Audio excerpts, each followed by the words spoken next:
Bonjour tout le monde, j'espère que vous allez bien. On se laisse quelques secondes de connexion, là, le temps que tout le monde se connecte avant de commencer.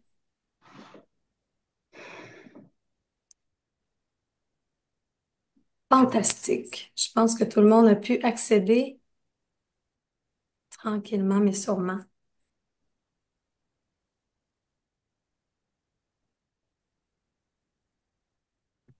Donc, ben, j'ai le plaisir de vous accueillir. Je vous souhaite la bienvenue. Je vous remercie d'être en ligne. J'espère que tout le monde m'entend bien. Fantastique.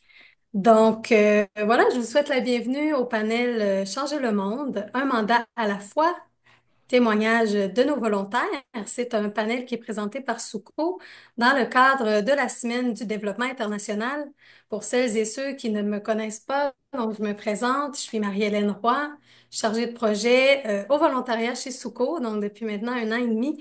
Et je grandis ou j'évolue dans la solidarité internationale là, depuis presque 20 ans et c'est toujours pour moi un plaisir d'avoir l'occasion de parler de solidarité internationale et aujourd'hui de parler du travail de Souko et de rencontrer certains de nos volontaires qui sont avec nous aujourd'hui, que je vais vous présenter dans quelques minutes. Donc, merci d'être là. Peut-être des questions logistiques, là, étant donné qu'on est en ligne.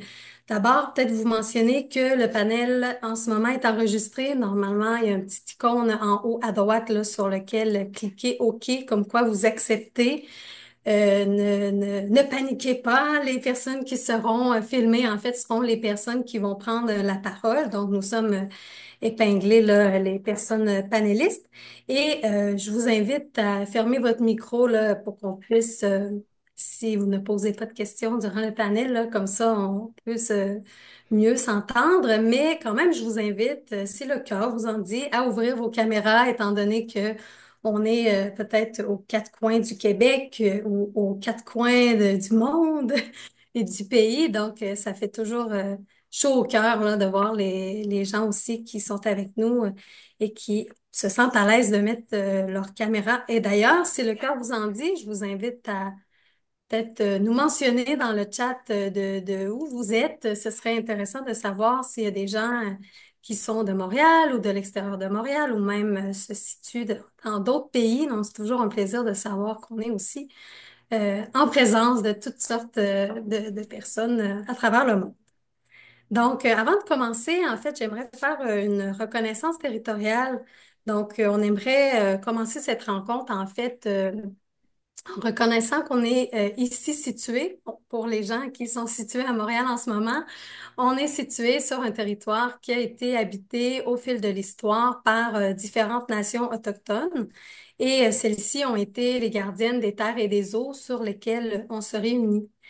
Montréal est historiquement reconnu comme un lieu de rassemblement pour de nombreuses Premières Nations et aujourd'hui, c'est une population autochtone diversifiée ainsi que d'autres peuples qui y résident.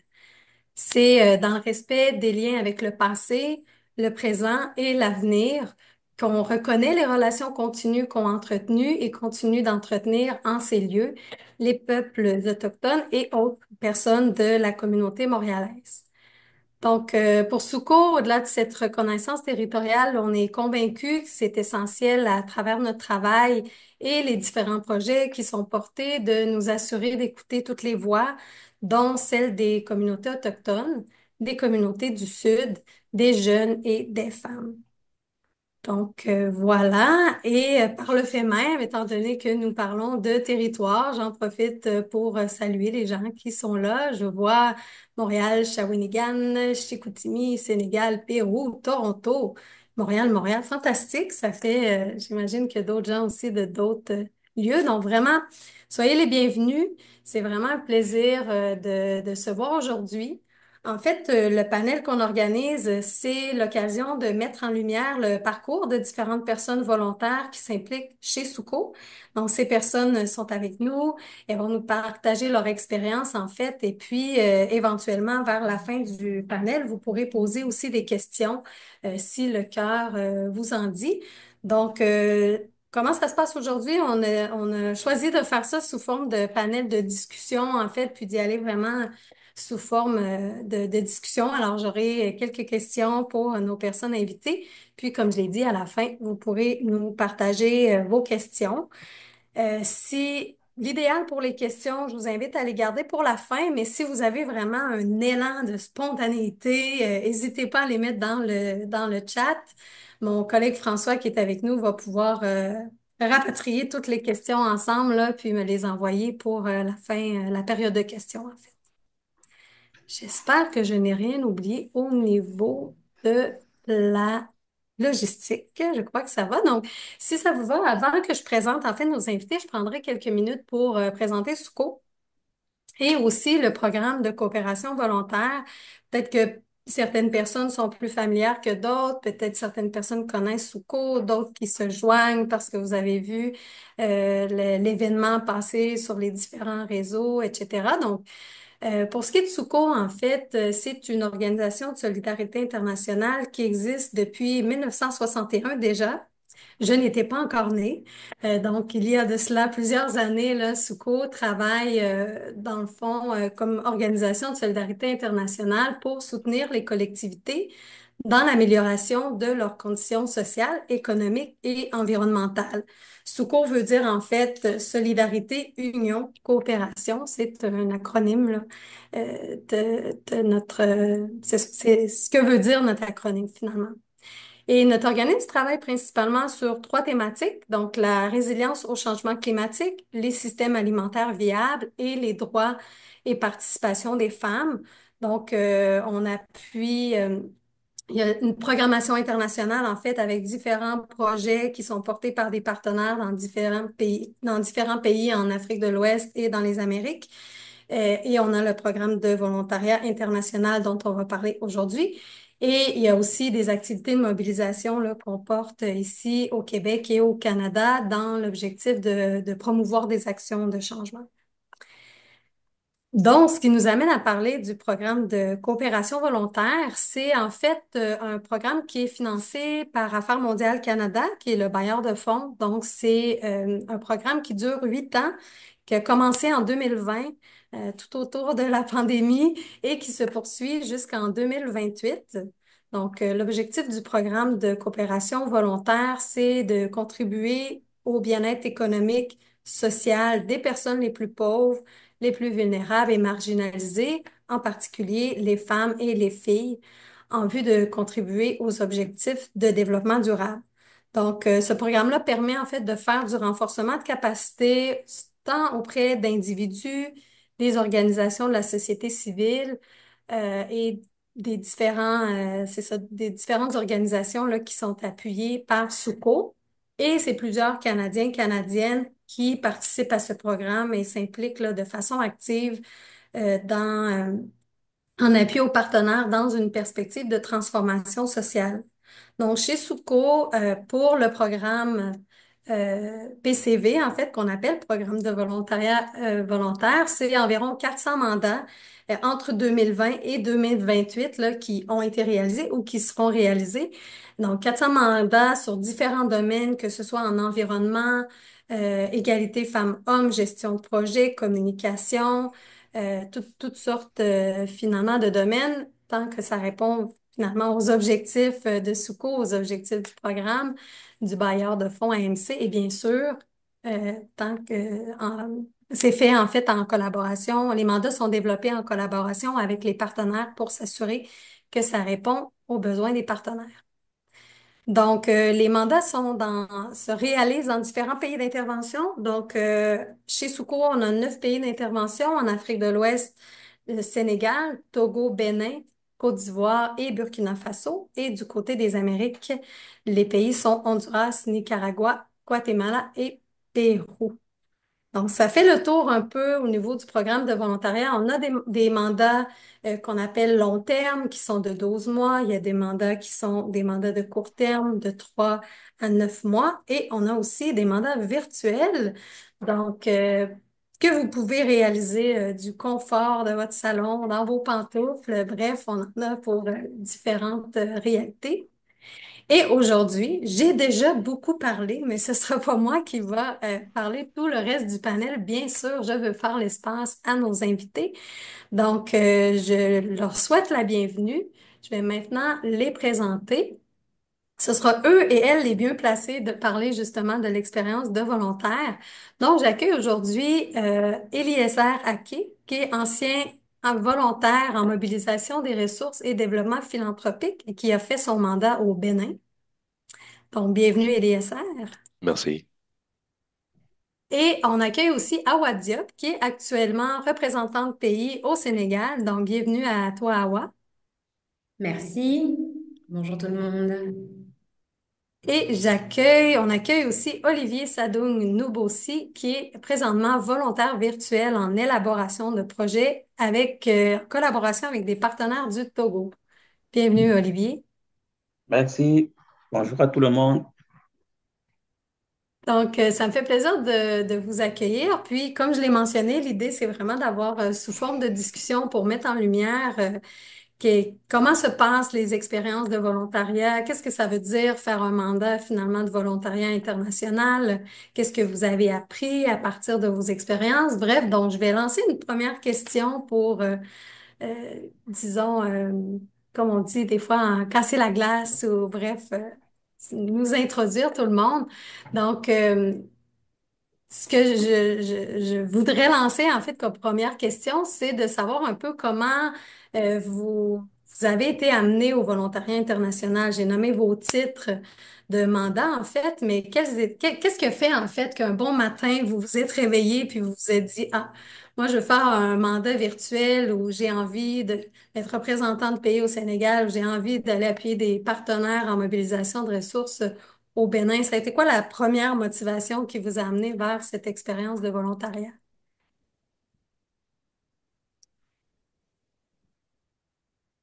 Est-ce qu'il y a une Ben, personne? Oui, Olivier. peut-être moi, je peux me lancer. Déjà, peut-être d'emblée, moi, je dirais, un acteur de changement dès la base. Je trouve rire. Donc, je travaille dans le secteur du développement et de l'humanitaire depuis, ça fait déjà plus de 10 ans. Donc, j'ai travaillé dans plusieurs ONG, organisations à but non lucratif, comme on le dit, organisations non gouvernementales, aussi bien en Afrique qu'en Europe, mais maintenant aussi en Amérique du Nord. Donc, du coup, j'ai beaucoup travaillé, que ce soit dans la conception des projets de développement, des projets humanitaires, et puis aussi dans la mise en œuvre. Du coup, mes interventions, c'était surtout soit en tant que bénévole, soit en tant qu'employé, comme je l'ai mentionné tantôt, mais beaucoup comme consultant. Et puis, vous le savez, comme on le dit souvent, tout acteur de développement, tout acteur humanitaire est avant tout un acteur du changement. Donc, il a en lui des valeurs de partage, il a en lui les valeurs de... Il veut contribuer à l'avancement de la société, à la fois dans laquelle il se trouve, mais aussi ailleurs où le besoin se trouve. Du coup, chaque fois que moi j'ai cette possibilité-là de pouvoir contribuer, de pouvoir partager, je n'hésite pas. Et puis, j'ai vu l'appel à candidature de SUCO pour la recherche d'un volontaire en élaboration des projets pour un partenaire au Togo, OPET, je peux le nommer si ça ne dérange pas, OPET, qui est une organisation qui fait dans la protection de l'environnement et le développement durable. Et j'ai dit, ben, c'est virtuel, c'est très intéressant. J'avais déjà eu à faire des petits mandats physiques quand je venais de sortir des études là. Puis j'ai vu là, c'est virtuel, ça me permet de concilier à la fois travail, activité professionnelle, et puis familiale, et puis de contribuer à l'avancement de la société. Du coup, j'ai dit pourquoi pas me lancer. Et puis, ça va très bien. J'ai commencé mon mandat en septembre 2024. Normalement, c'était pour 3 mois là-bas. Ça devrait s'achever en décembre. Donc, le partenaire au Togo a trouvé très, très intéressant la collaboration.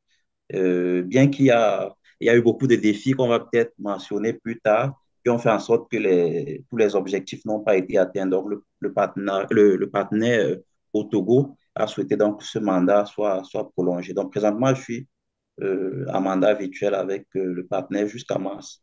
Donc, je dirais que, au fond, je suis à la base un acteur de changement et je contribue autant que je peux au développement. Merci, Olivier. Puis, oui, on aura l'occasion d'y revenir aussi sur le mandat virtuel, sur les activités, etc. Donc, merci. Finalement, acteur de changement, l'idée d'avoir une expérience autant personnelle que professionnelle, est-ce qu'il y a des choses qui résonnent avec vous, Eliezer et Awa, ou des choses aussi différentes? Ben oui, tout à fait. Je me permets de prendre la parole.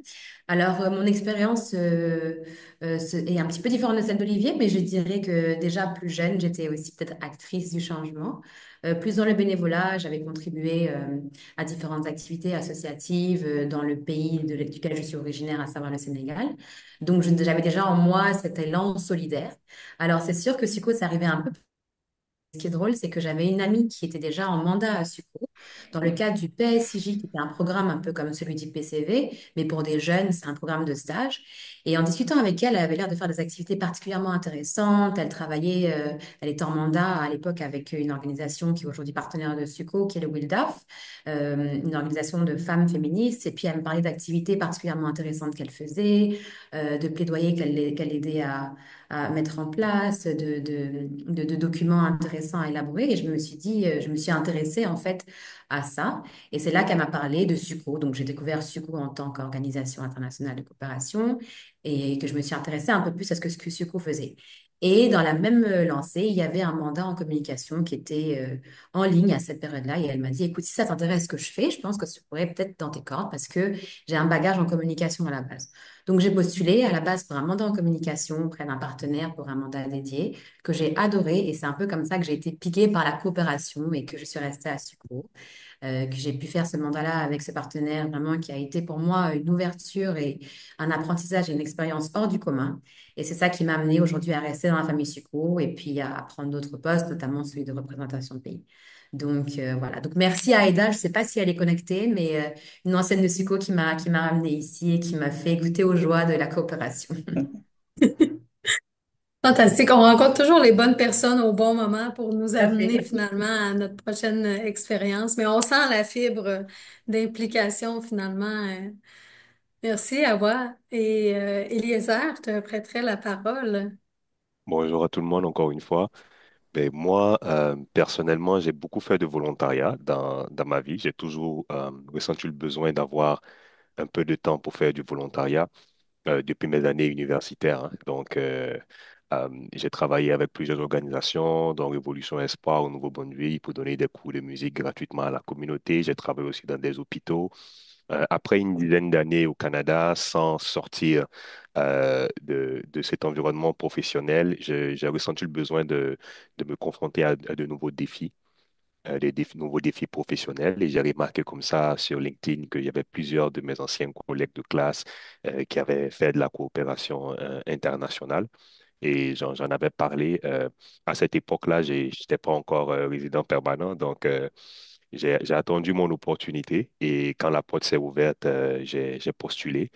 Et c'est comme ça que je me suis retrouvé au Bénin pour faire de la coopération. Donc, pour moi, c'était une belle opportunité de me développer professionnellement, d'apprendre de nouvelles choses et puis aussi d'élargir mes horizons professionnels aussi sur la durée. Donc, j'avais pas vraiment euh, une idée, on va dire, fixe de ce que j'allais rencontrer comme défi. Je ne sais pas si on pouvait être vraiment préparé aussi à ce qu'on a rencontré, mais au final, ça a été beaucoup de croissance finalement pour moi et ça a été une expérience très, très gratifiante en fait au bout du compte. C'est vraiment intéressant. Merci, Eliezer.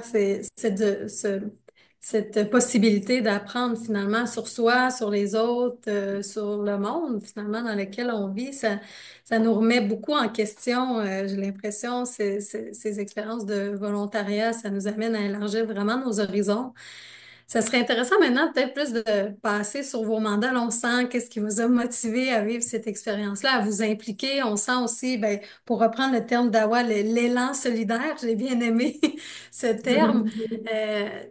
Disons, mettons, de façon concrète, quand vous avez, ben, il y en a qui sont en train de vivre l'expérience et il est nécessaire à terminer cette expérience avec Suko, mais je sais qu'il y a de l'engagement dans d'autres milieux. Mais pour l'expérience, ce mandat avec Suko que vous avez réalisé, sont, est-ce que vous pourriez nous partager, c'est quoi les grandes lignes de votre mandat? Qu'est-ce que vous êtes amené à faire ou qu'est-ce que vous étiez amené à faire dans votre mandat? Puis, c'est quoi une journée type de volontariat international? Comment ça se passe un peu plus dans le concret? C'est comme deux questions en une, finalement. Mais je pourrais commencer peut-être. Euh, mais pour moi, une journée type, je vais dire les 2 premiers mois en vrai, c'est vraiment une école. C'est beaucoup d'apprentissage et après, ça accélère très vite, surtout si tu as un mandat de 6 mois. Euh, Ça peut être assez court, mais il y a beaucoup d'apprentissage à faire, beaucoup d'observations. Euh, Beaucoup de personnes, par exemple, pensent à tort que le fait d'être afro-descendant leur donne automatiquement cet accès automatique à la compréhension des réalités culturelles du pays, des réalités professionnelles aussi, qui sont reliées aussi fortement à la culture. Il faut aussi s'imprégner de la passion des gens. Donc, les personnes qu'on trouve dans l'ONG, dans mon cas, il y a eu beaucoup de présentations des grandes lignes de mon mandat, parce que mon mandat, c'était en mobilisation de ressources et développement philanthropique. Il fallait déjà comprendre, créer une cartographie des bailleurs potentiels, mais il fallait aussi comprendre euh, la psychologie du donateur, comment le donateur local béninois donne qui n'est pas forcément les mêmes motivations qu'un donateur canadien. Il y a les réductions d'impôts, il y a certaines réalités qui viennent avec le fait de donner au Canada qui n'existent pas forcément là-bas. Euh, Pourquoi les gens donnent? On donne plus facilement peut-être à la veuve et à l'orphelin plutôt que pour donner pour sauver un arbre. C'est pas une réalité peut-être que les gens intègrent, mais de s'imprégner de cette réalité-là et de se réajuster au fur et à mesure. Et on ne peut pas le faire seul. Et je pense que une des forces de mon mandat que j'ai réalisé un peu tard, hein, peut-être vers le 3e mois que j'ai vraiment compris, c'était de faire beaucoup de one-on-one avec l'équipe qui m'avait été confiée parce que je me suis retrouvé avec une organisation très dynamique qui bouge énormément, qui a énormément de dossiers sous la main. C'est très difficile, parfois, les réalités des ONG locales, justement, par manque de donations. Les ONG doivent aller parfois de projet à projet. C'est difficile de garder les employés. C'est difficile de garder les jeunes motivés parce qu'on les perd. Ils partiront pour un salaire s'ils peuvent en trouver un parce que c'est du bénévolat et il y a beaucoup de travail sous la main, donc il fallait faire du recrutement. J'en avais jamais fait avant, donc je me suis retrouvé à faire une cinquantaine d'entrevues, garder environ 8 personnes, monter une cellule de communication et j'apprenais en même temps. Il fallait adapter la communication, adapter le ton. Au début, je quittais le bureau parfois à 21 heures et à 22 heures parce que j'avais une peur incroyable d'échouer. Ça me prenait aux tripes, vraiment. Puis après, il fallait aussi comprendre le rythme de travail local. Donc ça, c'était vraiment un travail. Il n'y a pas de réunion que tu fais pour ça.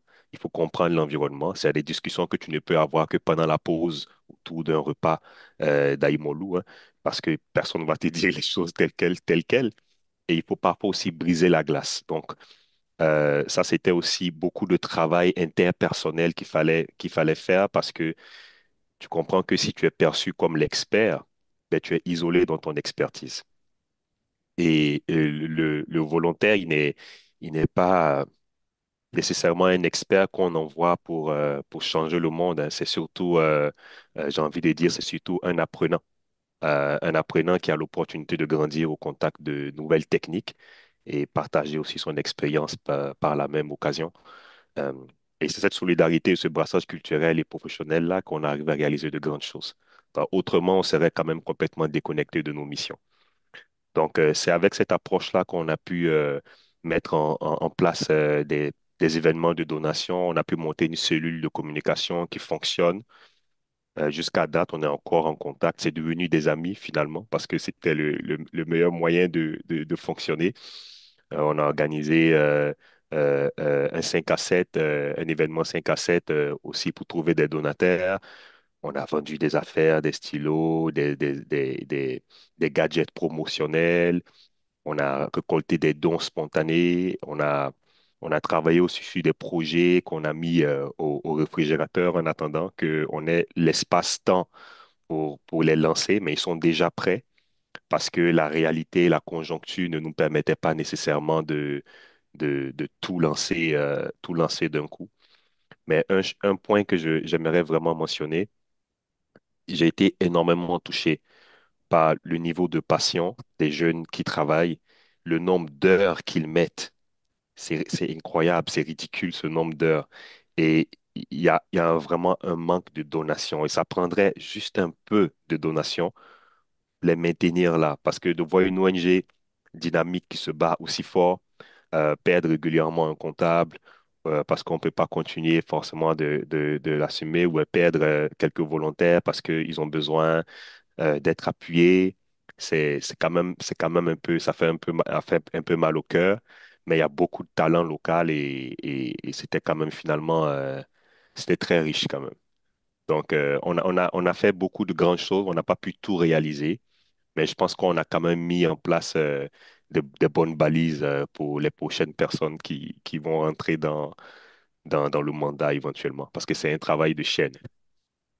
Oui, c'est un travail qui se continue finalement au-delà de notre propre mandat. Tu as nommé beaucoup de choses, tu sais, la capacité d'adaptation, l'ouverture, le positionnement aussi par rapport aux partenaires, la réalité aussi, le contexte des partenaires qui est pas facile. Ils évoluent dans des contextes difficiles avec des fois des budgets très serrés, etc., des ressources limitées. Vraiment, merci Eliezer du témoignage. Est-ce que Awa, Olivier veulent compléter par rapport à votre expérience? Est-ce qu'il y a des choses aussi qui se rejoignent pour vous? Mais tout à fait, ça fait vraiment écho avec mon expérience qu'elle les a dit. Je le rejoins sur le point justement du fait d'être afro-descendant et de penser que l'adaptation sera plus facile. Moi, pour le coup, je suis d'origine sénégalaise, donc j'ai commencé un mandat dans le pays dans lequel je suis née.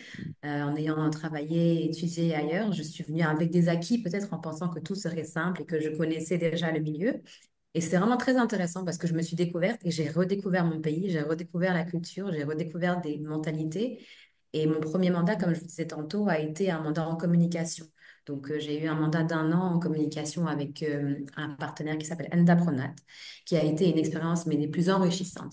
Je suis arrivée dans une équipe mais particulièrement engagée et motivée, particulièrement dans la résilience au changement climatique, dans la transition agroécologique, qui étaient des mots que je connaissais, mais de manière assez vague. Ce sont beaucoup de grands mots qu'on connaît avec le temps et une nouvelle priorité, mais j'ai vraiment eu le sentiment de pratiquer l'agroécologie au quotidien.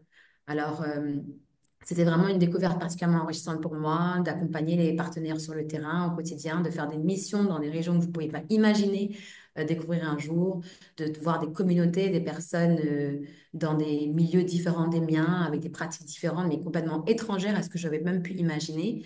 Donc vraiment, ce que je retiens, c'est l'enrichissement. Honnêtement, l'enrichissement, l'apprentissage. J'arrivais avec un petit bagage en me disant, je vais juste travailler sur la communication, faire des plans de com.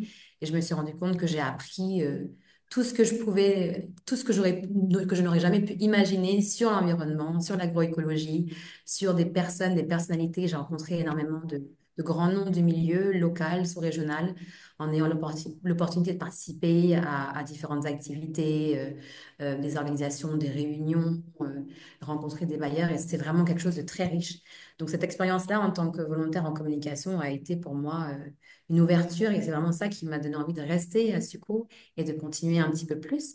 Ensuite, je suis passée représentant de pays, donc une expérience complètement différente. Alors oui, j'étais pas nécessairement avec un partenaire au quotidien, mais c'est tout aussi bien parce que là, j'ai vraiment eu la possibilité de faire plusieurs volets. Enfin, je suis dans plusieurs volets, dans la gestion des équipes, d'un budget, dans la relation partenariale. Donc c'est quelque chose de vraiment très vaste et encore beaucoup plus enrichissant parce qu'on est vraiment au cœur, si vous voulez, de l'humain. Et en fait, c'est un peu la conjonction de tout ça qui permet de faire un beau bouquet de fleurs différentes. Donc, j'adore ce que je fais parce que c'est vraiment des gens qui sont autour de nous et des personnes motivées à tous les niveaux, autant avec les partenaires, autant avec les volontaires, autant avec les employés locaux. Ce qui est vraiment le cœur de cette expérience, c'est vraiment l'humain. Et pour moi, c'est ce que je retiendrai toujours, de pouvoir développer des rapports, des contacts, de pouvoir changer des choses, de pouvoir créer de la motivation chez les personnes qui travaillent. Parce que du coup, aujourd'hui que je travaille en tant que représentant de pays, j'accompagne aussi mes volontaires dans la mise en œuvre de leur mandat à travers les différents enjeux qu'ils peuvent retrouver, comme Eliezer a nommé aussi. Et c'est intéressant de voir comment trouver des solutions par rapport à un partenaire, par rapport à une idée, par rapport à de la créativité, de réfléchir ensemble et d'aller dans l'univers des possibles. C'est intéressant, t'amènes le côté équipe, justement, du fait que oui, on réalise un mandat, les volontaires réalisent un mandat, mais il y a une équipe autour, il y a une équipe de d'autres volontaires, mais il y a aussi ce travail de collaboration avec les équipes des partenaires, puis le sentiment de faire partie finalement d'une communauté là, impliquée pour le changement social. Ça motive et tu as parlé aussi des nouvelles pratiques, finalement, le fait, ben, je crois tous les deux, le fait qu'on apprend des nouvelles pratiques, puis on contribue aussi par les discussions, les rencontres avec les communautés, les partenaires. C'est vraiment intéressant. Olivier, du fait que tu as comme un mandat aussi, dans un sens différent du fait que tu es en mandat virtuel, comment ça se vit aussi de ton côté, le fait de faire un mandat virtuel? J'imagine que ta journée type de volontaire est un peu différente là, d'Eliezer et Awa. Absolument. Ben, c'est particulier de ce que Eliezer et Awa ont mentionné, mais c'est tout aussi intéressant, je dirais, parce que euh, l'avantage que je dirais du volontariat virtuel, c'est qu'il y a cette flexibilité, cette agilité, cette possibilité à pouvoir facilement, je dirais, euh, modéliser, que ce soit son programme pour le partenaire, mais aussi pour toi-même, le volontaire, de manière à pouvoir trouver le juste milieu qui arrange à la fois le partenaire et toi-même. Et Lisée le mentionnait justement, quand la particularité du volontariat, surtout quand tu as déjà de l'expérience, là, c'est que tu vas avoir laissé ta casquette d'expert ou bien de spécialiste pour redescendre à celui de collaborateur pour pouvoir co-construire. Donc, du coup, ça te prend de comprendre le partenaire. Ça te prend de te mettre dans sa peau, de l'écouter, de comprendre ses réalités, ce qui a poussé à ce qu'il souhaite à ce que tu viennes les accompagner ou bien tu viennes l'accompagner. Et ça a été, moi, je trouvais ça assez particulier avec l'organisation que j'accompagne au PET parce que euh, ça me permet de voir ce que les organisations sont capables de faire de manière extraordinaire avec peu de moyens et ce qu'elles peuvent faire si elles ont beaucoup de moyens. Donc, euh, OPET, c'est vraiment une toute petite organisation qui a peu d'employés, je dirais peut-être deux employés permanents. Mais quand je vois ce qu'ils ont eu à réaliser à date, avec le peu de moyens qu'ils ont, quand je suis arrivé en tant que volontaire en élaboration des projets et de recherche de financement, je me suis dit, ben, rendu à votre niveau, avec ce que vous avez fait, avec le peu de moyens que vous avez, est-ce que vous trouvez que c'est le bon moment justement de chercher un volontaire pour vous accompagner dans l'élaboration de projet? Parce que je me disais qu'il y avait encore beaucoup de choses structurantes qu'il fallait faire. Du coup, mes premières réunions avec le partenaire, c'était de comprendre les pratiques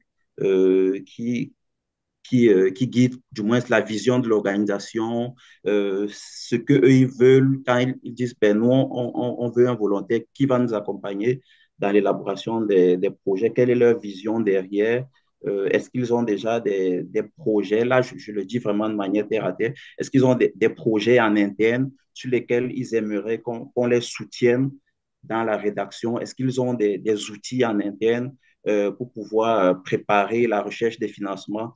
Et à la base, je me suis rendu compte que peut-être, je dirais, ils allaient un peu plus vite qu'il n'en fallait. Donc, il y avait certains éléments de base qu'il fallait d'abord mettre en place avant de passer à une étape un peu supérieure. Et c'est là donc que mon mandat, j'ai dû, je dirais, réorienter un peu mon mandat sans toutefois sortir des objectifs. Je me suis dit, ben, en tant que volontaire, je suis là pour co-construire, je suis là pour aider l'organisation à se développer et je ne dois pas, je vais dire, mettre de côté ou bien négliger les autres aspects qui pourraient concourir au développement de l'organisation, juste me concentrer sur le mandat pour lequel j'ai été, je vais dire, dédié à cette organisation. Donc, on a travaillé ensemble pendant les 3 mois qui étaient prévus pour mon mandat avant qu'il ne soit prolongé. Puis, on a mis beaucoup de choses comme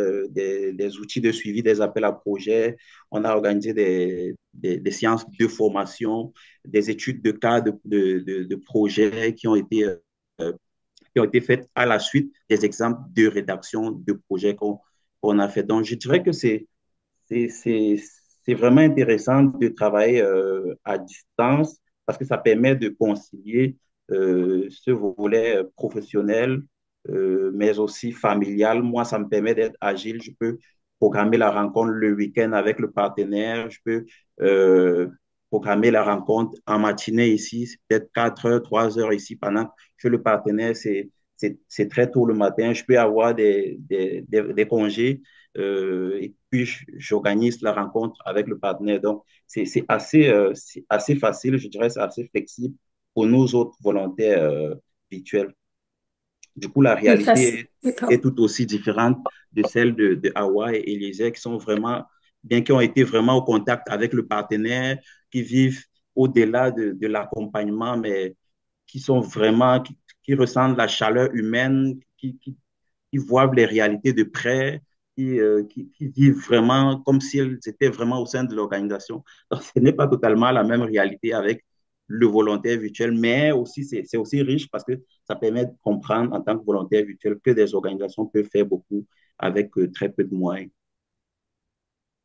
Oui, les deux expériences sont différentes, mais il y a un apport tout aussi important finalement. Puis, c'est intéressant le point que tu amènes, Olivier, sur le point des mandats, en fait, dans le sens où des fois les mandats sont élaborés plusieurs mois à l'avance ou même un an. Tu sais, entre le temps où le mandat est élaboré en collaboration avec le partenaire et le moment où les volontaires sont recrutés, il peut y avoir des besoins qui ont changé avec le temps. En fait, un des points que tu as mentionné m'amène aussi à cet élément-là, dans le sens que ça demande aux volontaires, quand vous arrivez auprès du partenaire, que ce soit en ligne ou sur le terrain, lors de votre mandat, finalement, de rétablir le mandat avec le partenaire pour revoir quelles activités sont nécessaires ou quels sont les besoins finalement du moment, puis comment réajuster ça, tout le monde ensemble finalement, avec les compétences que les volontaires amènent. Puis ça demande une ouverture d'esprit, puis ça demande, ce que j'ai entendu dans ton propos, beaucoup d'écoute aussi, quand tu amènes le fait de devenir collaborateur, collaboratrice finalement, plutôt que se positionner en expert-experte, ça me semble être un élément vraiment comme important là, par rapport dans le contexte de volontariat international. Puis ça m'amène aussi ton propos, Olivier, puis est-ce que vous avez mentionné un peu vers tous les deux autres personnes, finalement, vous trois, vers la prochaine question, en fait, parce que le mandat. Un mandat de volontariat, c'est l'occasion de contribuer à des causes sociales, d'appuyer les partenaires dans leurs actions qu'ils sont déjà en train de mettre en œuvre finalement. Mais on a besoin du lien de confiance finalement pour développer les activités. Vous l'avez un peu abordé, mais je me demandais, ça a été quoi votre approche d'intégration, autant dans la culture locale, la culture organisationnelle auprès du partenaire? Comment vous avez pu créer, contribuer à ce sentiment de confiance, en fait, pour finalement en arriver à développer les projets que vous avez réalisés là, au cours de votre mandat? Je peux prendre la parole. C'est sûr que le Togo, déjà, c'est un pays que je connais quand même un peu. Donc, ça me donnait déjà un avantage de pouvoir facilement briser la glace avec le partenaire, de pouvoir parler des choses du pays, pas comme un externe qui vient juste pour un mandat. Et puis, et même si c'était le cas, mais ça permet au moins de pouvoir facilement je vais dire, briser cette glace-là et de faire comprendre aux partenaires que j'ai quand même une idée de d'où on est en train d'aller. Et du coup, ben, je crois que les premières rencontres souvent sont celles qui sont déterminantes dans un mandat de volontariat parce que c'est celles justement qui permettent de fixer le cadre, celles qui permettent de fixer le cap pour la suite. Du coup, si ces premières rencontres ne se font pas bien ou bien ça se passe mal, toute la suite vraiment sera mauvaise. Et puis nous autres, ben, je pense peut-être aussi pour Eliezer et Awa, ça a été le cas. Et on a la chance que ben, les représentants pays de SUCO permettent de créer ce lien-là, d'organiser des rencontres, des mises en relation avec le partenaire. Ça permet vraiment de discuter, je vais dire, de faciliter, de faire en sorte que le partenaire n'ait pas l'impression que ben, il est abandonné au volontaire et que le volontaire n'ait pas l'impression aussi qu'il est abandonné au partenaire. Du coup, ça fixe ce cadre-là. À côté de cela, maintenant, il y a des rencontres, des discussions. C'est vrai, il y a le contrat, il y a je vais dire le mandat du volontaire, mais il y a le besoin réel, tu le mentionnais tantôt, Marie-Hélène, il y a le besoin réel du volontaire qui peut peut-être euh, être formulé pendant la demande de volontaires et puis ça s'améliore, bien ça change au bout du temps. Puis en discutant avec le volontaire, en l'écoutant, avec le partenaire, je dirais, en l'écoutant très bien, ça permet de véritablement comprendre son besoin et voir vraiment où il est le partenaire en train d'aller. Pour mon cas particulier, lorsque j'ai discuté avec le partenaire, à la base, je me suis rendu compte que le partenaire, ils avaient l'impression à la base qu'ils avaient un véritable problème d'élaboration de projet. Pourtant, à la base, ce n'était pas ça véritablement le grand enjeu. C'est vrai, c'était un enjeu, mais ce n'était pas le véritable enjeu. Donc, du coup, ils avaient comme l'impression, la plupart des projets qu'on soumet, parfois ce n'est pas accepté, c'est refusé. On a l'impression qu'on ne sait pas rédiger les projets et tout et tout. Or, c'était véritablement pas ça le fond. C'était pas véritablement pas ça le problème. À la lecture de l'historique des projets qu'ils avaient eu à préparer. Du coup, en discutant avec le partenaire, en comprenant les pratiques qui sont en place, tu te rends compte que ça peut arriver que le partenaire lui-même ne comprend pas très bien son besoin. Donc, il se dit, mon problème, c'est peut-être l'élaboration de projet. Pourtant, son problème est bien plus que l'élaboration de projet.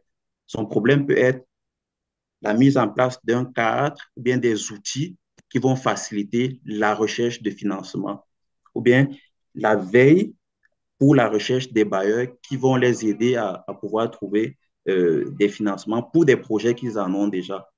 Or, eux, de leur côté, ils se disent, ben, nous, on a des projets, mais on ne reçoit toujours pas de financement. Peut-être parce que le projet n'est pas indiqué au bailleur auquel ils soumettent. Mais eux, dans leur tête, ils se disent, ben, nous autres, nos projets ne sont peut-être pas bons. Mais l'intention, je vais dire, la base, ce n'est forcément pas que le projet n'est pas bon. Peut-être le bailleur aussi auquel ils soumettent les projets n'est pas le bailleur indiqué. Et du coup, c'est en discutant avec le partenaire que tu essaies de comprendre est-ce qu'ils ont véritablement un problème de rédaction de projet, si je veux prendre mon cas, ou bien est-ce que leur véritable besoin, c'est peut-être que ils ne sont pas au fait des différents bailleurs qui sont en mesure de financer des projets dont ils disposent, ou bien est-ce que les projets dont ils élaborent, par exemple, ne respectent pas les critères des bailleurs auxquels ils soumettent. Et là, c'est vraiment je vais dire, en voyant les pratiques en interne que tu parviens à réaliser tout cela et de planifier donc la suite du mandat. Finalement, d'établir le dialogue, puis finalement, puis à travers des questions, aller plus loin dans la réflexion commune. Est-ce Absolument. que vous, merci Olivier, est-ce que vous, Hawaï et les SR, par exemple, avez-vous fait face à des défis au cours de votre expérience ou quelles étaient vos stratégies, disons, pour y faire face? Je vois Eliezer qui sourit. J'imagine que tu as peut-être quelque Mais, chose à mais je pourrais partager. commencer, hein, ouais, sinon je te laisserai la parole. Oui, vas-y. Mais moi, ce qui me fait rire quand tu dis défi, c'est que j'ai eu ce conseil de ma représentante pays, Christelle Ouattara, qui m'avait dit, pose des questions. Mais je l'ai compris comme ça. Je pense que je n'ai pas pris la pleine mesure de ce qu'elle voulait dire par pose des questions. Mais c'est vraiment pose des questions à chaque étape. On établit un plan pour une chose. Tu demandes à tes partenaires, qu'est-ce que vous en pensez? On a monté telle cartographie, qu'est-ce que vous en pensez? Vraiment à chaque étape, parce que juste en posant cette question, c'est incroyable le nombre de tracas qu'on peut éviter. Il y a des endroits, par exemple, où culturellement, les gens ne te diront pas directement qu'est-ce qu'ils pensent parce que ils t'ont déjà imaginé dans leur esprit comme une figure d'autorité. Et si ce n'est pas des cultures où on peut dire à son boss, je pense que tu es en train d'aller dans la mauvaise direction, et que tu es imaginé comme un boss, même si tu ne l'es pas, tu vas aller tout droit vers le mur, ils vont te regarder avec beaucoup d'affection, rentrer dans ton mur, et après te retourner et poser les questions que tu aurais dû poser il y a un mois et demi. Donc, moi, j'ai eu quelques défis. Par exemple, euh, les jeunes gens avec qui je travaillais trouvaient que on allait trop vite. Puis, moi, je ne me suis pas rendu compte parce que j'allais au rythme de travail auquel j'étais habitué, par exemple, au Québec. Ils trouvaient que c'était pas le même rythme. Et je m'en serais jamais rendu compte si j'avais pas posé des questions parce qu'à un moment donné, j'ai commencé à sentir de la stagnation dans l'avancement des choses. Et Et donc, j'ai dû réajuster ma manière de communiquer. On a dû commencer à mettre, au lieu de une réunion hebdomadaire, deux réunions pour se rencontrer au début d'un projet et ensuite revenir vérifier où est-ce qu'on en est, qui a besoin d'aide, à quel moment est-ce que je peux entrer, et vraiment de créer ce confort-là. Une fois qu'on avait établi cette relation de confiance, comme tu dis, poser des questions, donner à tout le monde l'opportunité de dire son mot et de confronter les réalités du travail. Comme quoi, je me rappelle une fois, il y a les membres de la cellule de communication qu'on avait montée à JVE, Jeunesse volontaire pour l'environnement. On a monté, on a travaillé sur un projet. Puis quand on a fini de travailler là-dessus, il y a un des jeunes qui était assez audacieux. C'était le seul qui était très vocal d'ailleurs. Les autres ont fini par s'imprégner de sa nature un peu, mais lui m'a dit tout de suite, c'est très beau sur papier ton affaire, c'est pas réaliste. Ça fonctionne pas exactement comme ça ici.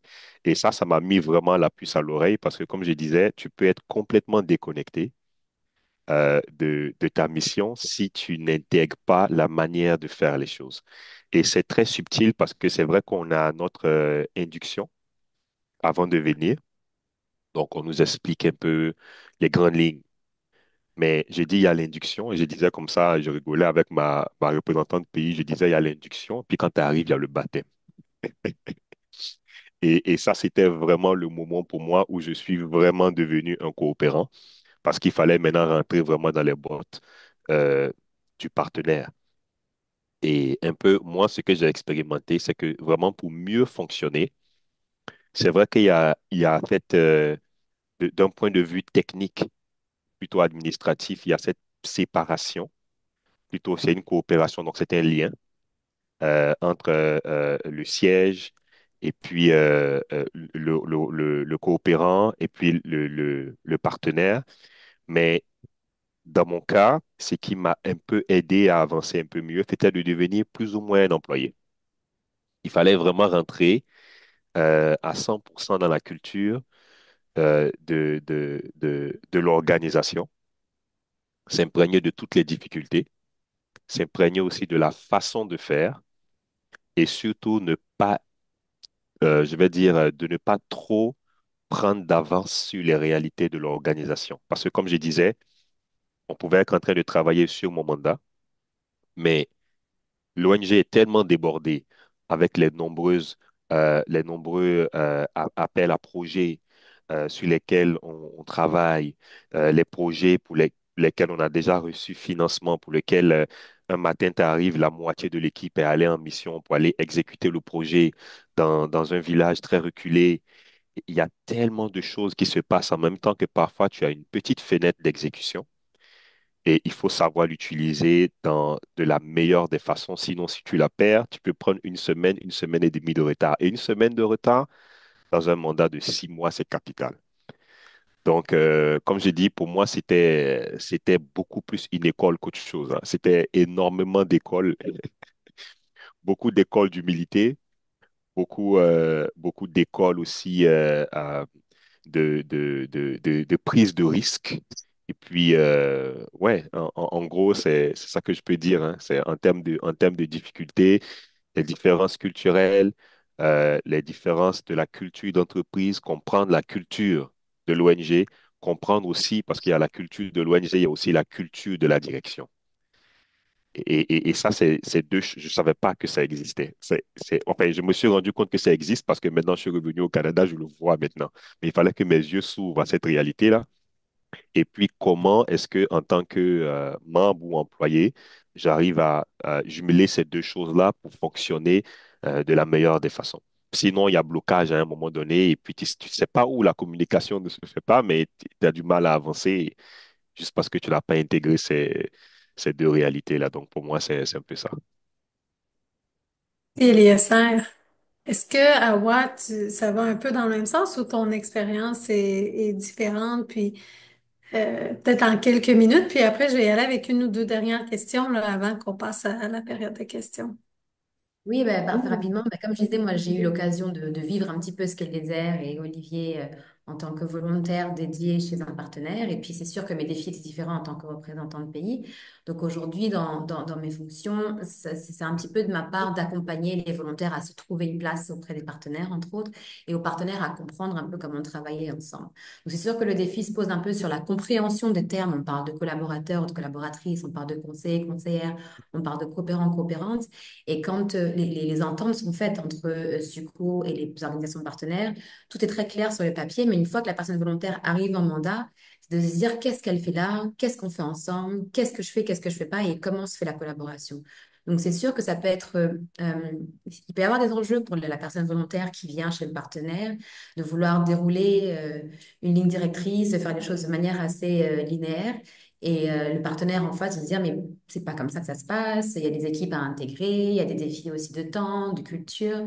Donc, mon défi, en fait, moi, c'est vraiment de faire cette coordination-là, d'accompagner les volontaires à trouver leur place auprès des partenaires, de discuter avec les partenaires pour faciliter les choses, de faire en sorte qu'on puisse se trouver du temps, de s'adapter, on demande beaucoup de flexibilité aussi. Et comme on parlait de ça plutôt également, d'établir un climat de confiance, parce que c'est vraiment ça la base de la relation. Donc, les volontaires arrivent, il faut s'adapter. Il faut s'adapter aux partenaires, il faut s'adapter au contexte local. C'est sûr que quand on connaît déjà le pays, quand on connaît déjà l'Afrique, quand on connaît des gens, ça peut être plus simplifié, mais c'est sûr que ça prend un temps. Et c'est ça, en fait, que je vois aujourd'hui avec un œil autre, parce que quand j'étais moi-même volontaire auprès d'un partenaire, j'avais ces propres défis-là que je vivais au quotidien. Et aujourd'hui, de devoir accompagner les personnes volontaires qui sont dans mon équipe à surmonter cela, c'est autre chose, mais c'est quand même très intéressant parce que je peux partir de mes expériences passées pour donner quelques pistes de solutions, des pistes de réflexion pour arriver à trouver quelque chose de plus facile.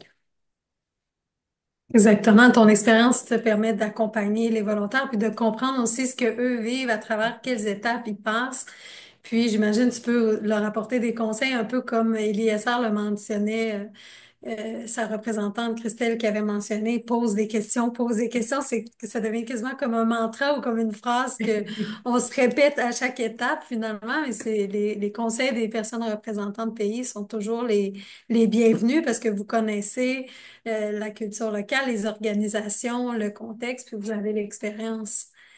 Je vois que le temps file un peu, mais je ferai comme j'ai eu l'habitude de faire sur ce panel, disons une question double en terminant avant qu'on passe aux questions. Je me demandais si vous pouviez peut-être nommer une réalisation vraiment durant de votre mandat pour laquelle vous êtes le plus fier ou vraiment content, contente là, d'avoir pu réaliser. Donc, une réalisation, euh, que ce soit une activité ou quelque chose là, auquel vous avez contribué dans votre mandat. Puis, si vous aviez deux, trois mots à dire à des personnes qui se questionnent, ah, est-ce que je devrais faire un mandat de volontariat? Ça m'intéresse. Ce serait quoi les deux, trois mots ou une phrase là, que vous leur diriez pour les encourager à s'impliquer en volontariat international?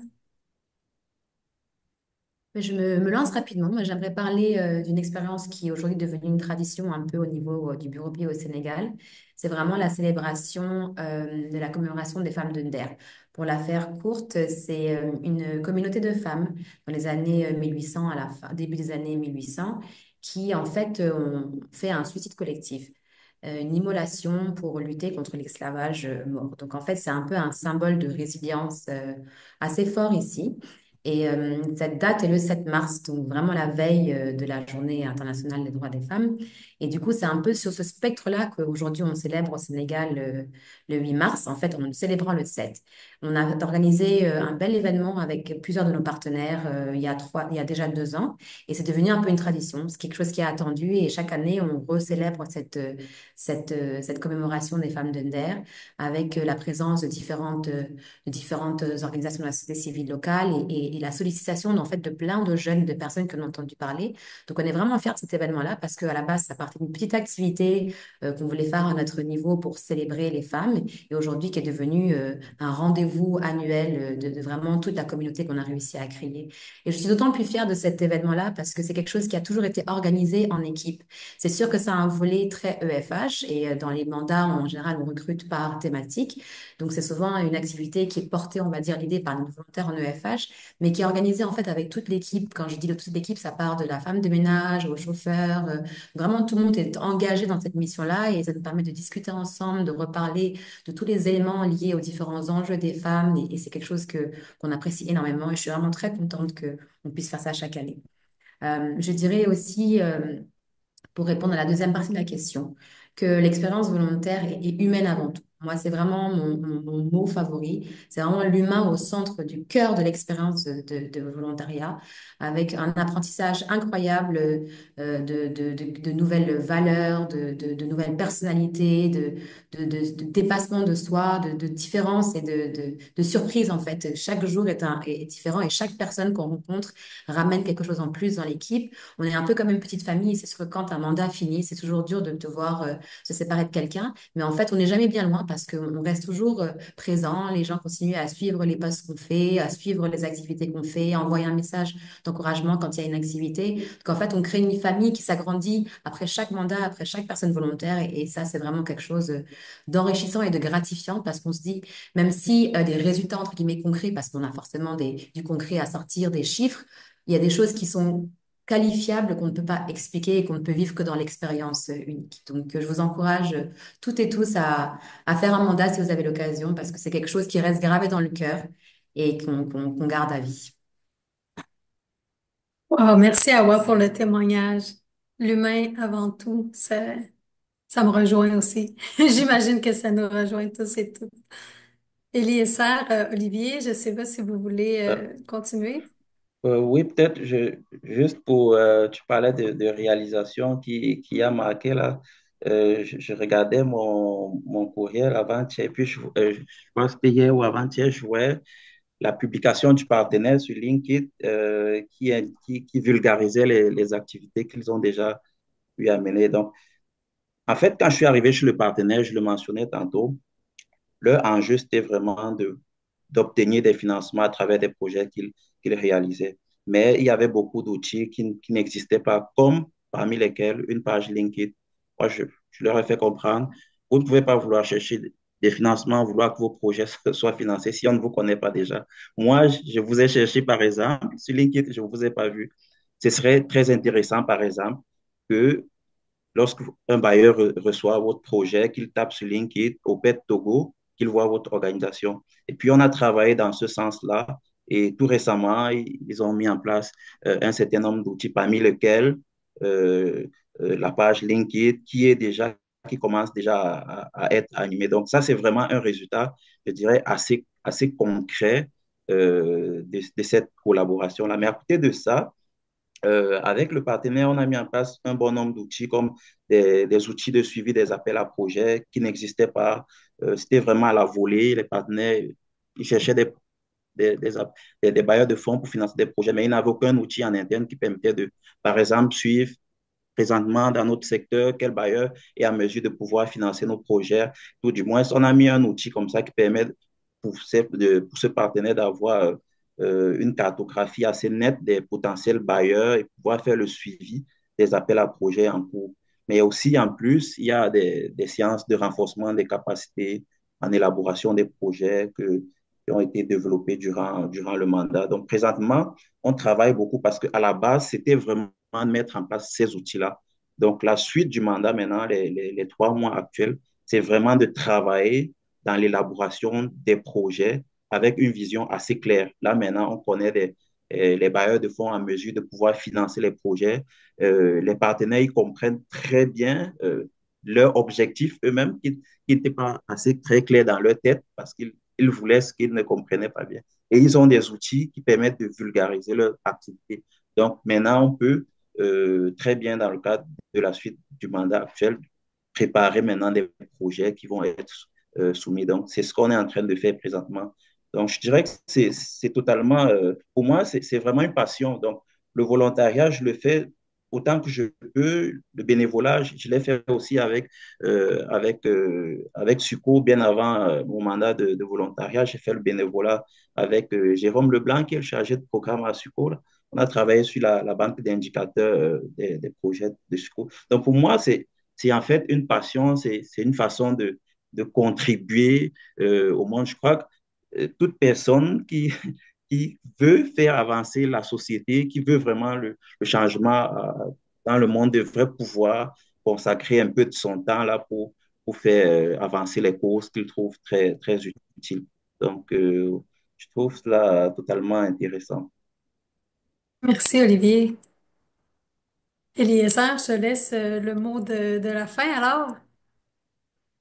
Mais voilà, alors j'ai pris quelques notes hein, pour ne pas m'éparpiller. Alors, merci. Une réalisation intéressante qui était très importante, c'était un 5 à 7 de levée de fonds qu'on a appelé la terrasse verte. Ça a occasionné beaucoup de réflexions, autant dans l'image qu'on on voulait envoyer, les graphiques, tout ça. Donc, l'équipe a beaucoup travaillé dans ce sens. Le relationnel était un point majeur, organiser cet événement-là, sans casser notre budget. Parce que même pendant les week-ends, quand j'allais m'asseoir dans un piano-bar, j'allais me faire des amis, quoi. J'allais jouer aussi pour aller trouver des musiciens qui allaient éventuellement jouer pour nous gratuitement. Puis c'est ce qu'on a réussi à faire. Donc, c'était vraiment génial. Il y a la cellule de communication qu'on a montée, qui a quand même né d'une cinquantaine de candidats. Puis on a gardé moins d'une dizaine. Puis on a fait des formations, beaucoup de formations sur la communication d'impact, hein, le storytelling, l'importance de la présence sur les médias sociaux, Facebook, LinkedIn. On n'en avait pas, on a travaillé beaucoup là-dessus. La cartographie, excusez-moi, la cartographie des bailleurs et une stratégie aussi pour rester en relation avec ces bailleurs-là. Et un autre projet dont je suis très fier, mais qui n'a malheureusement pas été lancé, mais c'est drôle, mais on a tout fait, on a fait toutes les vidéos, on a déjà tout monté ce qu'il fallait. C'était une idée qui vient à écrasante majorité hein, des jeunes de la cellule de com JVE. C'était de mettre leurs talents, donc les talents de graphiste, informaticien, monteur vidéo, au service de la communauté. Donc, ils remettront une partie de leurs gains. Donc, c'était le projet. En fait, l'idée, c'était qu'ils allaient donner leur service à faible revenu pour attirer du monde et donner une partie de leurs gains justement à l'ONG pour qu'ils puissent participer à leur petit niveau au changement. Donc, c'est à peu près ça. Et puis, à la question de savoir ceux qui sont intéressés de faire de la coopération internationale, est-ce qu'il faut le faire? Absolument. Personnellement, pour moi, ça m'a développé professionnellement à un niveau que j'aurais jamais imaginé. Beaucoup de gens qui ont l'habitude de travailler dans des grosses machines. Vous savez ce que je veux dire, hein. Dans les grosses organisations, généralement, tu travailles vraiment dans la ligne de ta description de tâche. Tu sauras jamais ton super pouvoir. Ou bien, tu auras beaucoup moins de chances de le découvrir. Et moi, je me suis retrouvé à faire des choses que je savais même pas que je savais faire. J'ai dû Google des choses à une trentaine de minutes avant de les présenter. Et ça m'a montré que il n'y a pas de limite vraiment qu'on se lance. C'est une opportunité de croissance exceptionnelle. Il y a l'opportunité et le mentorat des représentants pays qui sont quand même des gens qui sont très disponibles à tout moment. Il y a le mentorat de la direction exécutive de l'ONG qui est là aussi. Et il y a l'opportunité de croissance justement à pouvoir l'idée et collaborer avec des équipes locales. Donc, le potentiel de croissance est incroyable. Moi, ça m'a donné un boost dans ma carrière actuelle à mon retour à Montréal. Et je recommande fortement à n'importe qui ne l'a pas encore fait de le faire. Le virus pourrait vous piquer, vous resterez probablement en Afrique aussi. C'est une belle opportunité aussi de découvrir de différentes cultures, la bouffe, le soleil et tout ça. Donc, en tout cas, moi j'encourage, c'est ça. Je n'allais pas le dire là parce que je ne veux pas faire genre, mais en vrai, ça compte. Ça fait partie. Ça fait C'est partie. ça. C'est un tout. C'était Merci, tout. Elias. Oui, parce qu'on le voit dans les témoignages que vous avez apportés, autant on apprend du côté humain, on apprend d'un point de vue personnel, on apprend aussi d'un point de vue professionnel. On est constamment en train d'apprendre quand on est en volontariat, puis on sent aussi le sentiment dans un sens d'accomplissement, si je peux dire, ou de gratification aussi que ça peut amener l'idée de participer finalement à des projets locaux, à développer des partenariats, des collaborations humaines aussi avec des gens. Puis c'est vraiment intéressant. Merci d'avoir participé au panel puis d'avoir amené vos contributions, votre expérience. C'était vraiment intéressant. On a une période de questions, il est 1h10 normalement, ben ici à Montréal, là, si vous êtes du côté du Québec. On aurait jusqu'à à peu près 1h30. J'ai vu qu'il y avait des questions des fois dans le chat, il y avait aussi des gens qui ont levé la main, donc je vais y aller aux questions qu'on avait reçues dans le chat d'abord. Puis je prendrai aussi celle que une personne qui a la main levée, là, je vous vois. Donc, au niveau des critères de ciblage, quels sont les critères de ciblage des localités d'intervention, en fait? J'imagine que cette question, c'est plus destiné de quelle façon soit les partenaires sont choisis ou de quelle façon aussi les communautés sont ciblées. Est-ce que c'est bien ça que je comprends par la question?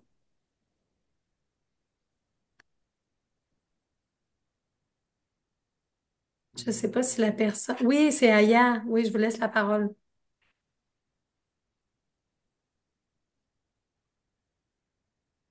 Ok, bonsoir à tous et vraiment merci pour la présentation très claire, très précise et très enrichissante. Merci beaucoup.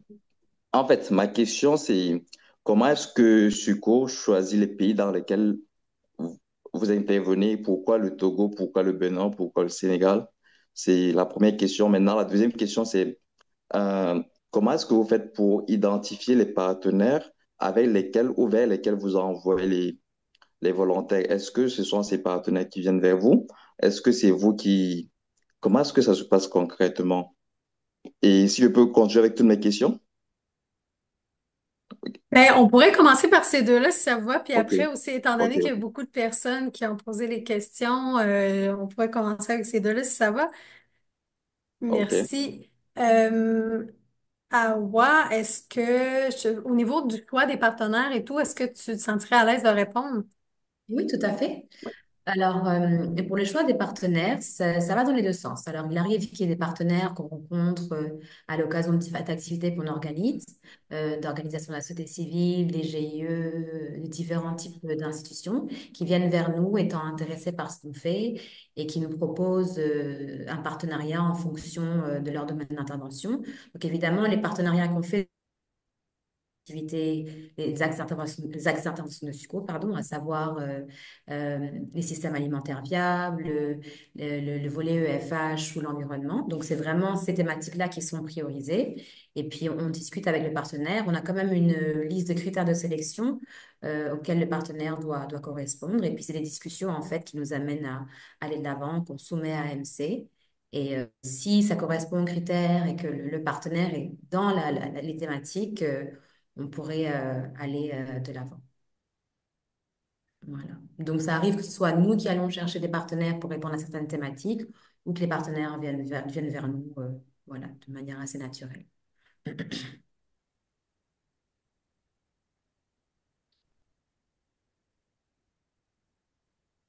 Pardon, je me suis mise sur mute sans m'en rendre compte. Merci, Awa. Et au niveau de la question, en fait, le choix des pays, en fait, ce sont de grandes réflexions qui ont lieu au sein de Souko pour définir, en fait, la programmation. Il y a différents critères, mais c'est sûr que, par exemple, pour le programme PCV, c'était des discussions qui avaient eu lieu et les 8 pays, les 9 pays d'intervention, en fait, qui avaient été intégrés dans la demande de subvention auprès d'AMC. Faut dire que au départ, Haïti était aussi le 10e pays qui était inclus là, dans la programmation du programme de coopération volontaire, mais vu les enjeux de sécurité, on n'a pas pu continuer à envoyer des volontaires. Donc, c'est sûr, il y a autant pour la question de volontariat, il y a autant des questions de sécurité, mais aussi des questions programmatiques, en fait, qui fait que SUCO détermine dans quel pays on met nos efforts de soutien aux partenaires, étant donné qu'on peut pas être sur, dans tous les pays, finalement. Des fois, c'est des choix stratégiques qui font d'autres organisations qui travaillent dans tel pays. Donc, on fait le choix d'être dans d'autres pays où, en fait, aussi, on choisit notre programmation en lien avec nos 3 axes thématiques. Donc, que j'ai nommé au début, là, les systèmes d'alimentation viable, l'adaptation au changement climatique et les droits et participation des femmes. Donc, c'est les 3 thèmes aussi qui définissent les, les choix des partenaires, puis notre programmation, comment on enligne finalement notre programmation. Vais aller au niveau peut-être, je vois, parce qu'il y a quand même beaucoup de questions. Je vais essayer de voir comment on peut organiser le tout dans le temps que nous avons. Euh, les gens seraient intéressés. Peut-être au niveau des critères de sélection, je sais qu'il y a eu différentes questions, critères de sélection, connaître les projets aussi, peut-être mentionner que si vous voulez en savoir davantage sur les mandats, on va mettre le lien dans le chat, donc vous pourrez aller voir la page qui a lien avec les mandats de volontariat international que nous offrons chez SUCO.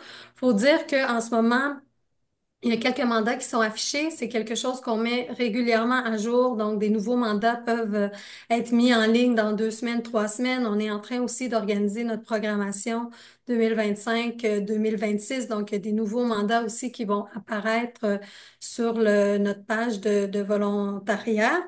Et j'ai vu aussi des questions au niveau des statuts. Est-ce qu'on peut faire des mandats de volontariat, par exemple, si on n'est pas canadien-canadienne? C'est sûr que dans le programme de coopération volontaire, c'est un programme qui est financé du côté du Canada. Donc, la majorité des mandats sont dits nord-sud, comme on dit.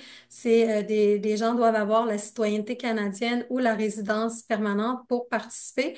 Mais il arrive quand même qu'on ait quelques mandats de disponibles qu'on appelle sud-sud. Donc, des gens qui n'ont pas nécessairement la nationalité canadienne, mais qui peuvent participer. Euh, les mandats virtuels sont possibles pour les citoyens canadiens et ceux et celles qui ont la résidence permanente aussi. J'ai vu aussi des personnes qui se demandaient au niveau, comment ça se fait, un jeune retraité actif en santé peut-il être admis comme volontaire? Normalement, oui. En fait, c'est des questions d'assurance qu'on voit avec vous, là, si la personne peut être admise aux assurances. Donc, quand les personnes sont en santé, on voit, en fait, c'est vraiment plus une question d'assurance, en fait, puis de s'assurer que les gens ont une bonne santé pour pouvoir participer au volontariat. Donc, il y a quand même un examen médical qui doit être fait là avant finalement de participer au volontariat. Je vais y aller peut-être avec les gens qui ont la main levée, puis en même temps, je vais faire le tri là, de toutes les questions qu'il y a dans le chat. Donc, je vois Benoît Saint-Jean, vous avez la main levée. Je vous laisse la parole. Oui, bonjour. Merci beaucoup aux trois panélistes là, pour vos témoignages vraiment intéressants. Et pour ma part, ce sont des témoignages rassurants parce que, en fait, moi, j'ai fait un mandat de 9 mois l'année dernière au Honduras et je dois avouer que dans tous les défis et les enjeux que vous avez mentionnés, autant en termes d'adaptation, de définir les vrais besoins du partenaire versus la définition du mandat, des difficultés quotidiennes aussi que peut avoir le partenaire et avec quoi il faut composer. J'ai pas mal tout vécu ça, alors je me suis beaucoup reconnu dans tous les témoignages. Et en lien avec ça, j'ai eu une question très spécifique qui pourrait s'adresser aux trois, mais peut-être particulièrement à Eliezer, parce que je pense que c'est toi qui as mentionné que malgré que tu es africain, tu t'es rendu compte qu'il y avait quand même un défi d'adaptation important. Et ma question, c'est dans les attentes, autant du partenaire qu'à la limite peut-être même de l'organisation de SUSCO, en termes de livrables, est-ce que vous pensez qu'on estime correctement justement le défi d'adaptation avant d'arriver à possiblement en haut de notre courbe d'apprentissage où est-ce qu'on est vraiment productif? Ou est-ce que ça se pourrait qu'on parfois on le sous-estime? Merci beaucoup pour ta question, Benoît. En vrai, si tu veux mon opinion personnelle, je ne peux pas parler nécessairement pour Suco, mais à mon avis personnel, c'est impossible à évaluer. Je pense que ça fait partie du jeu. On ne peut pas vraiment évaluer avec exactitude. Peut-être sur le terrain, oui, mais à distance, c'est quand même assez difficile à évaluer certains défis d'apprentissage ou d'intégration. Je pense qu'il y a le niveau général de la chose qu'on peut vraiment toucher, mais à l'intérieur des détails, c'est quelque chose qu'on fait au fur et à mesure qu'on avance et au fur et à mesure qu'on est en contact avec le partenaire. Donc ça, c'est le côté intégration et je pense que ça ne peut pas vraiment s'anticiper. Ça tuerait l'expérience même en vrai, mais ça ne peut pas vraiment s'anticiper dans l'absolu, à mon avis. Je ne sais pas si je réponds à ta question, mais si je...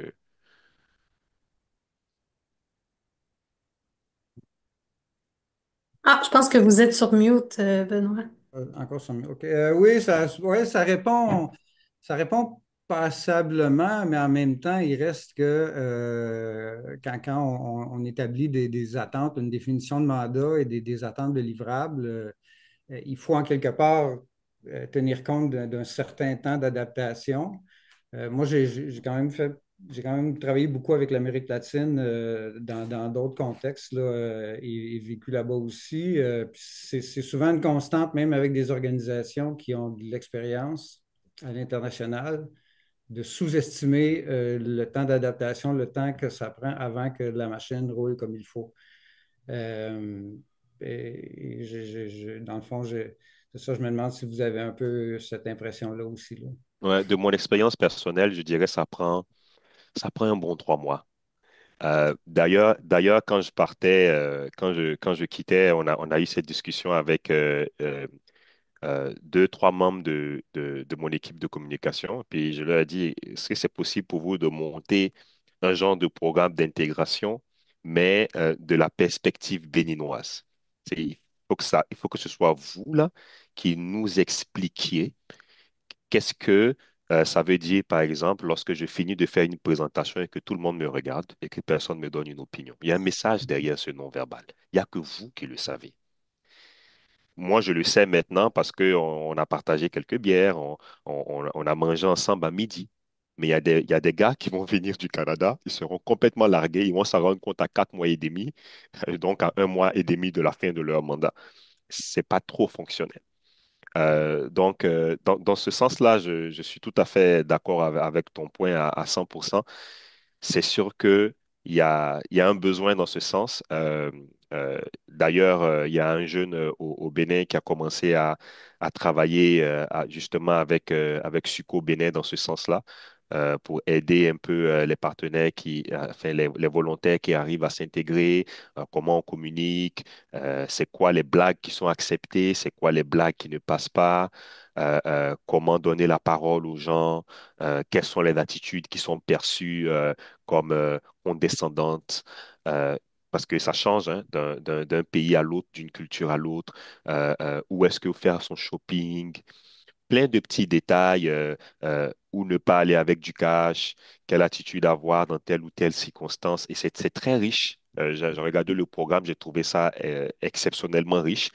Personnellement, ça m'aurait fait gagner au minimum 2 mois. Mais je regrette pas pour autant mon processus parce que il y a eu beaucoup de croissance dans la difficulté.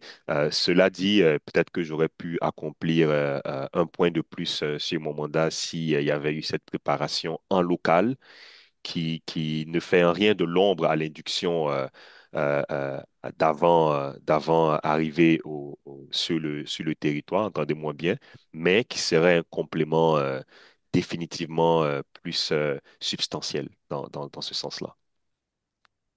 Merci beaucoup, Eliezer. Merci, Benoît, pour la question. On va Ouais, passer à une prochaine question. Oui, juste, allez-y, juste ouais, pour conclure.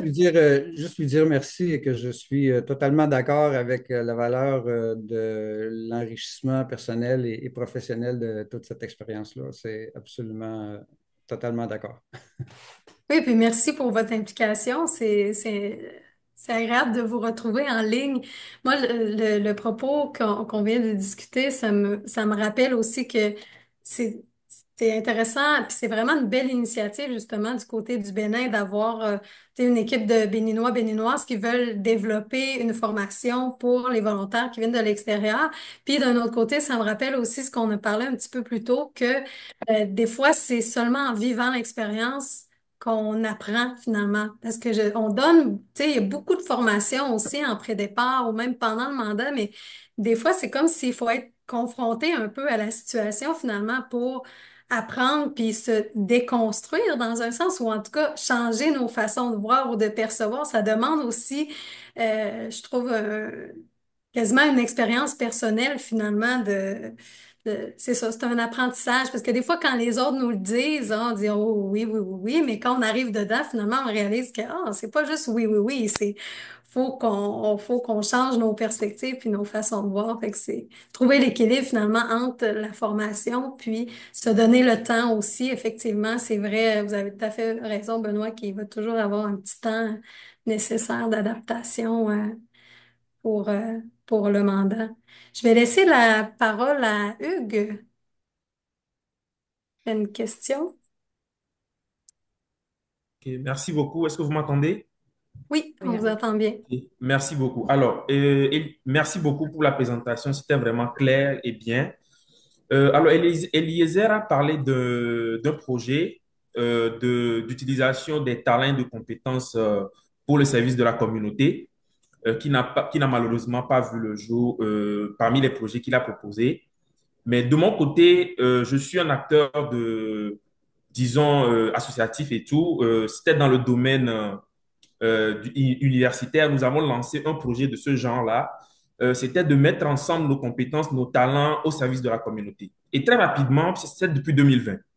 Très rapidement, nous avons lancé l'association et juste avec nos talents et nos compétences, nous avons lancé des événements. Par exemple, je prends un événement que nous appelons les Olympiades du cœur. C'est sous forme de Jeux olympiques. L'objectif, c'est de rassembler des gens, euh, peut-être mettre des tickets. Les tickets, c'est par exemple 500 francs, c'est à peine 2 dollars canadiens. En venant aussi, les participants arrivent à ces jeux-là avec des dons, par exemple de la nourriture, du spaghetti et autres. Et très rapidement, juste avec nos talents, nous avons commencé à rassembler près de 1000 à 2000 personnes qui participent à ces activités, ces événements-là. Et vous imaginez que nous avons commencé à financer nous-mêmes à 100% nos projets sans avoir de partenaires. Et je vous parle des jeunes qui avaient Nous avions à l'époque 18, 19 ans, 20 ans, et tout c'était depuis 2020 que nous avons lancé l'activité. Et très rapidement, nous avons continué dans ce sens-là. Nous avons créé d'autres événements, par exemple des Summer Cup, c'est sous forme de football, de tournois de foot et tout. Et nous avons continué ces activités-là et commencé par financer des événements très rapidement. Donc, j'ai présidé l'association depuis 2020. Donc, j'ai accumulé assez de compétences dans la mobilisation vraiment des personnes, des étudiants, de jeunes, des personnes et tout, pour participer à un projet. Je suivais Suko, suis surtout sur Instagram depuis un bon moment, depuis, je pense, depuis 2022, je suivais Suko sur Instagram et je suis arrivé au Canada il y a peu et je me suis intéressé au mandat. Mais ce qui m'a un peu découragé, ce sont les conditions, puisque je ne suis pas encore résident permanent, je n'ai pas la nationalité ni résident permanent et tout. Mais je me suis dit, c'est une proposition, je me suis dit, des aînés comme Eliezer, comme Olivier, comme Awa, qui sont là actuellement, est-ce que nous ne pouvons pas avoir des formes de stage en mandat puisque moi, j'ai déjà, disons, un peu d'expérience sur le terrain en mobilisation de ressources. Ce sont des idées. Vous voyez, vous avez des équipes. Par exemple, moi, je suis informaticien. Nous avons conçu notre site web avec 0 franc, juste parce que nous avons eu des membres qui étaient aussi des informaticiens. On s'est parlé et puis on a pris 2 mois et tout. On a mis ensemble nos compétences et tout. Et puis nous avons conçu notre site web. Nous avons énormément de projets actuellement que nous finançons totalement à 100% au niveau de l'association. Donc, au fur et à mesure, voilà. Peut-être pour comprendre votre question, est-ce que c'est Oui. vous souhaitez savoir en fait comment c'est possible de faire des partenariats, soit avec Souko ou avec des bureaux pays? Non, non, je parle plus de stage en mandat, en quelque sorte.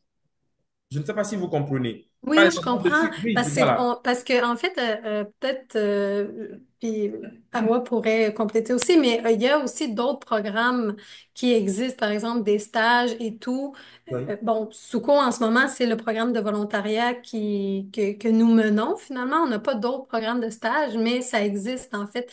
C'est pourquoi j'essayais de clarifier la question, peut-être pour ok, vous, pour mieux répondre à votre question. Mais pour le moment, malheureusement, il n'y a pas de possibilité de stage, mais c'est pas quelque chose qui est absent, là. En fait, ça existe autant dans la oui, coopération canadienne, j'imagine pour d'autres pays aussi, mais c'est vrai que pour le moment, en fait, à Souko, il n'y a pas, il y a pas de ce type de programme, en fait. ok, Mais ça ne veut pas dire qu'éventuellement, il n'y en aura pas.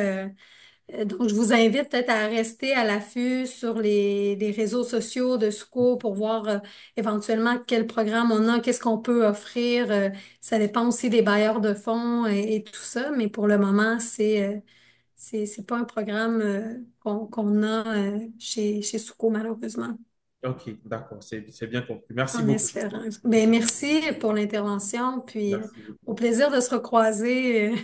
Parfaitement. Merci beaucoup. Merci. Est-ce qu'il y a des gens qui ont des questions spécifiques pour nos panélistes en lien avec leur témoignage? Si c'est des questions vraiment plus spécifiques par rapport aux critères de volontariat et tout, je pourrais rester en ligne, mais étant donné qu'il est 13h30, je veux pas aussi retenir les gens plus longtemps, étant donné que on avait mentionné qu'on terminerait vers 13h30. Je prendrai une dernière question pour les panélistes. Puis je conclurai. Puis s'il y a des questions plus spécifiques à des gens, on pourra rester en ligne quelques minutes de plus, là. Donc, Ayaya, c'est une question pour les panélistes. Je vous laisse la parole pour Oui, une petite question brève, puis après j'ai oui, conclu. une question très brève. Je voulais savoir un peu l'impact de la situation sécuritaire en général sur la mise en œuvre des projets. Parce que généralement, il peut y arriver que, comme vous avez mentionné le cas de Haïti, est-ce que c'est fréquent? Est-ce que c'est un handicap réel dans la mécanisation des projets ou pas, vous avez des outils de mitigation de ces risques-là? Vous avez peut-être une cellule qui essaie de faire une analyse sécuritaire avant que les équipes ne partent sur le terrain. Donc, je voulais savoir un peu la situation. Ça, c'est plus pour les panélistes que pour ceux qui sont ici à Montréal.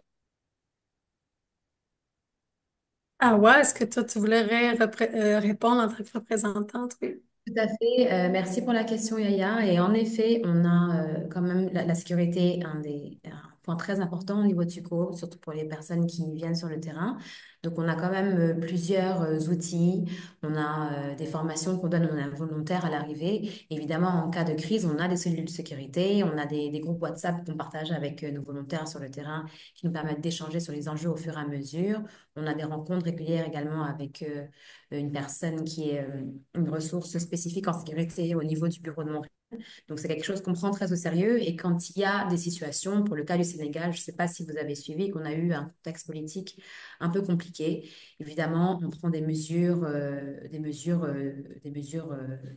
pour faciliter la sécurité de tout le monde. Donc, on va télétravailler pendant un bon moment. Ça nous permet de continuer à travailler avec nos partenaires, de trouver nos moyens de mettre des choses en place, de continuer à, à avancer sur notre planification. Mais on s'organise au jour le jour et puis on avance avec tous les outils qu'on a pour nous permettre de prendre les meilleures décisions.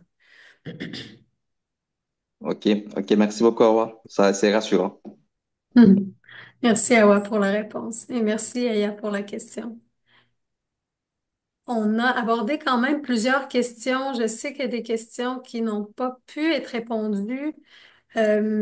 Si vous avez des questions vraiment sur le recrutement, je vous invite à aller voir la page web de Souco. Vous pouvez nous écrire aussi pour poser des questions, pour savoir comment fonctionne le recrutement, quels sont les critères aussi, si vous avez des questions, que ce soit par rapport à l'expérience et tout, n'hésitez pas à communiquer avec nous, on pourra répondre à vos questions. Puis,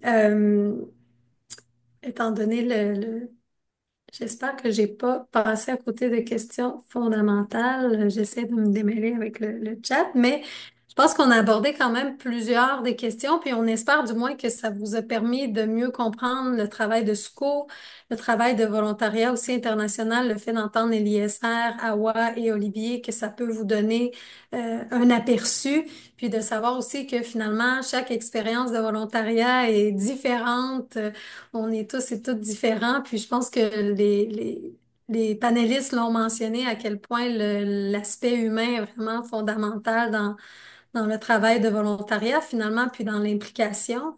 Puis, on a des mandats sur différents domaines dont vous pouvez trouver, comme on dit, chaussures à votre pied. C'est une drôle d'expression, mais c'est ce qui m'est venu spontanément, mais dans le sens que, il y a différents domaines d'intervention chez Souco, donc vous pouvez trouver quelque chose qui motive. Puis, si éventuellement le volontariat, vous pensez que c'est pas nécessairement pour tout de suite, on a des activités ici aussi au Québec, au Canada.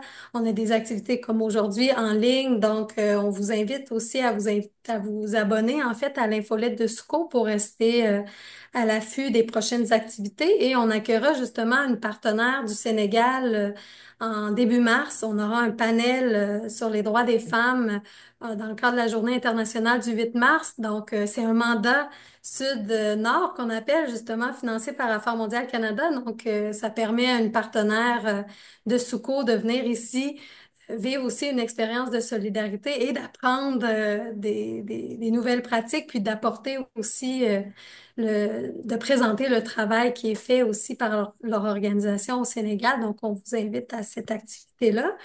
Puis, ben, je tiens vraiment à vous remercier tout le monde d'avoir été là en grand nombre en ligne. Je sais que c'est pas toujours l'idéal là, de se voir à travers des petites cases, mais c'est toujours le fun de se sentir en proximité avec les gens qui sont intéressés par le volontariat international. On devient un peu comme une famille finalement. On a tous les mêmes valeurs, on a à cœur le changement social. Donc, c'est toujours motivant de vous voir en grand nombre.